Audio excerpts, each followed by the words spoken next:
All right, guys, before I begin this video, I'm just going to say this.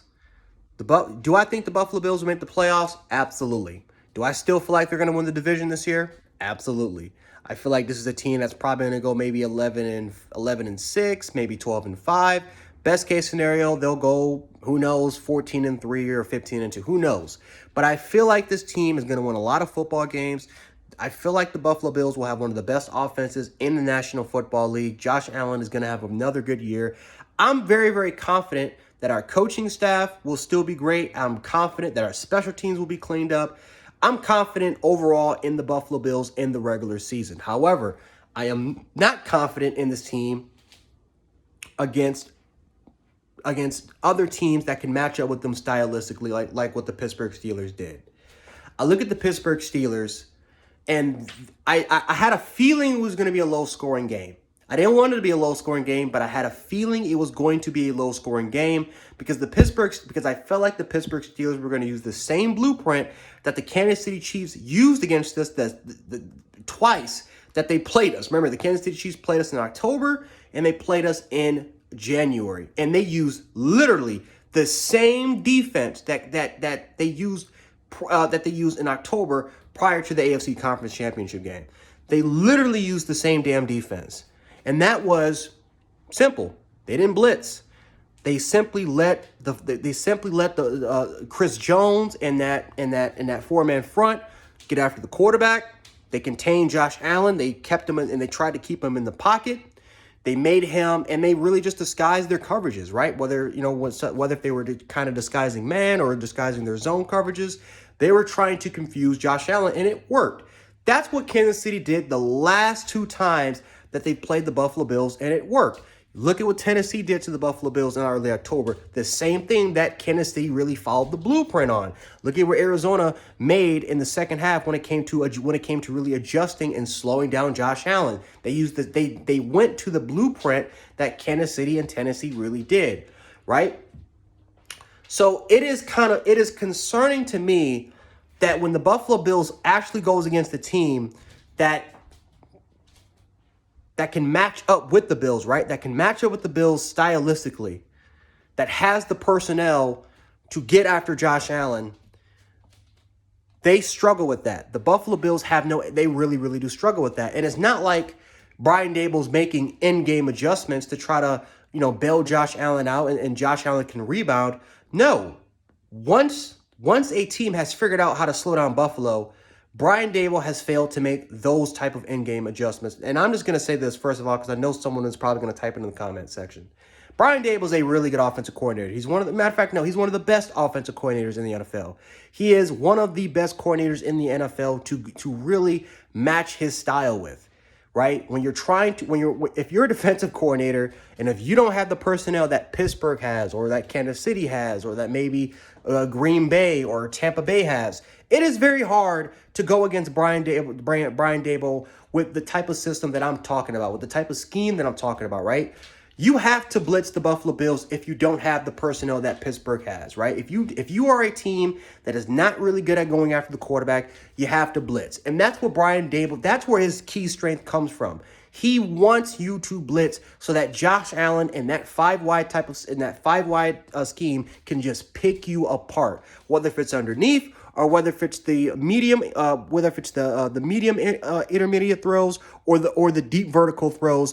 Josh Allen is going to pick you apart with those type of schemes. It's one of the reasons why the Buffalo Bills had not run the football, and even with that passing scheme, it's why they went 13-3. It's why they went 13-3, right? My problem is, however, guys, is that when they do match up against a team that can match up with them, Brian Daboll has struggled. He has not made the in-game adjustments. And when I look at a Buffalo Bills team that has to go against Kansas City in the playoffs, that has to go against Pittsburgh potentially in the playoffs, that has to go against Baltimore potentially in the playoffs, they are going to struggle. They're going to struggle because their offense. Because again, there's two factors into it. Number one, it's Josh Allen himself, and number two, it's the offensive line. I'm going to start off with the offensive line first. The Bills' offensive line is not particularly bad, but it's not great. It's not a great running offensive line, that's for damn sure, right? Quentin Spain and Richie Incognito are not coming back anytime soon. But in the passing attack, it's not particularly bad. Matter of fact, there was actually some surprises last year, right? Darrell Williams had an all-worldly season at right tackle. Dion Dawkins was solid at left tackle. But it was really Feliciano. It was really Boger. And it was really Mitch Morse that struggled dealing with the pass rush. They struggled all season long dealing with the damn pass rush. And now that Cody Ford is at right guard, and Cody Ford is typically known for his aggressiveness. He's known as a mauler. He's a guy that's known to handle, to be extremely aggressive in the run game. But in the pass blocking area, he's not particularly good. Matter of fact, no, he sucks in that particular area. Now you're transforming a player that's not really known. That's his strength is not in the passing blocking area. You're trying to transform him into a player that he's just not. He's not that type of player. And you kind of saw him kind of struggle against Cameron Hayward on Sunday. He struggled against Cameron Hayward on Sunday. Got his fucking lunch meat taken away from him. Right? Mitch Morse too. Mitch Morse trying to help. Couldn't do shit against him. Right? When Cam Hayward matched up against Feliciano's side, right? Feliciano's the same type of player as Cody Ford. He's known as a mauler. He's known as a guy that's aggressive. He's going to pancake your mama.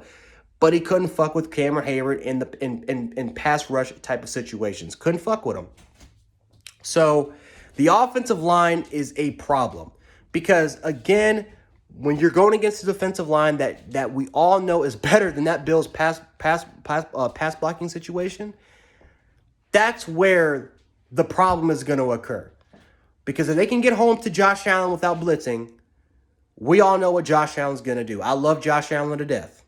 But Josh Allen panics. Josh Allen becomes a different quarterback. Josh Allen becomes a dude that really tries to make the big plays instead of really just all of a sudden taking the shots that are literally given to him. There were a lot of times last week against Pittsburgh where the check downs and that some of the underneath wide open some of the underneath routes were wide open, and Josh Allen didn't take those throws. Josh Allen decided to go for the deep throws. Josh Allen really started to, again, he started to do a lot of uncharacteristic shit that we all talked about going into the 2020 season. We're like, okay, Josh, don't do that. Don't go to the outside and throw it into triple coverage.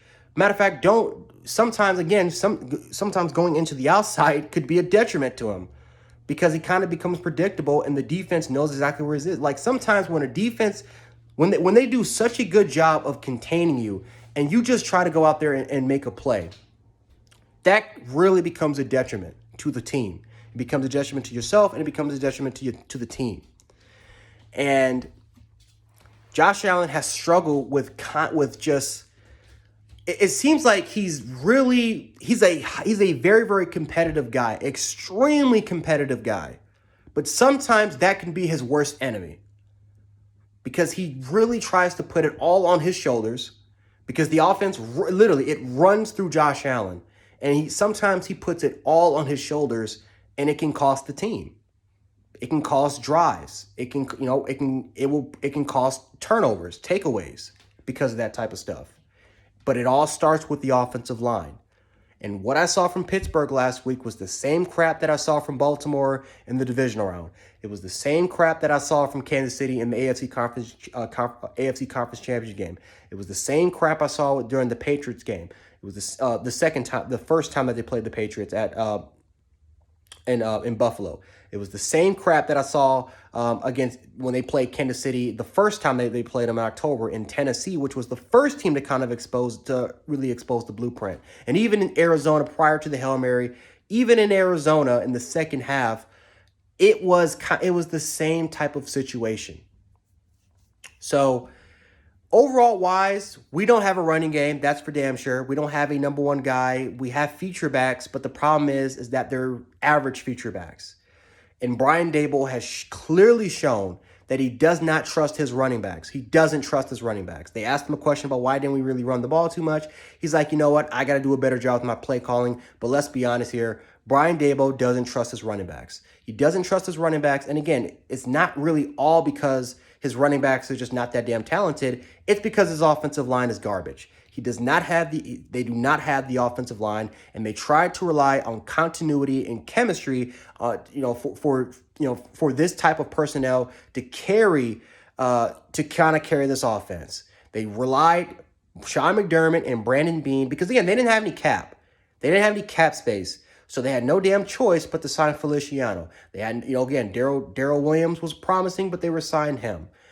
They decided to just say, you know what, screw it. We don't got cap. Even if we trade for a big-time guard, we can't really afford it. So we're just going to rely on continuity and chemistry to kind of get us through the 2021 season, and hopefully our offensive line gets better. And so far, based off of week 1, it is not good. Now, again, are we going to win a lot of games? Absolutely, because there's not a lot of teams. Even though the blueprint, I think, is on the table, there are a lot of teams out there that can't afford to simply just send 4 guys. They can't afford to do that. They don't have the personnel. They don't really match up with us stylistically to beat us in that particular fashion. So I do believe that the Buffalo Bills are going to win a lot of games. I do believe that Josh Allen is gonna put up a lot of good numbers. I do believe that Brian Daboll is going to make some phenomenal play calls and that he's going to get things in order there. However, do I expect the Buffalo Bills to make a deep run and go to the Super Bowl this year? Absolutely not. Because there's nothing based on what I saw from last year and even in the first game that shows me that this team is different from what they were last year. It's the same crap. We're one-dimensional. Our defense might get better. As a matter of fact, I expect our defense to get better. But what did we see against Pittsburgh? We held that team to the lowest, the lowest yardage out of any NFL football team. We held them to the lowest yardage out of any NFL football team that played on Sunday or played on Thursday or Monday, and we still lost. Why? Because Pittsburgh's defense it stopped our offense. They matched up with this well. Their personnel on the defensive line was much better than our offensive line. Their their defensive coordinator outsmarted Brian Daboll.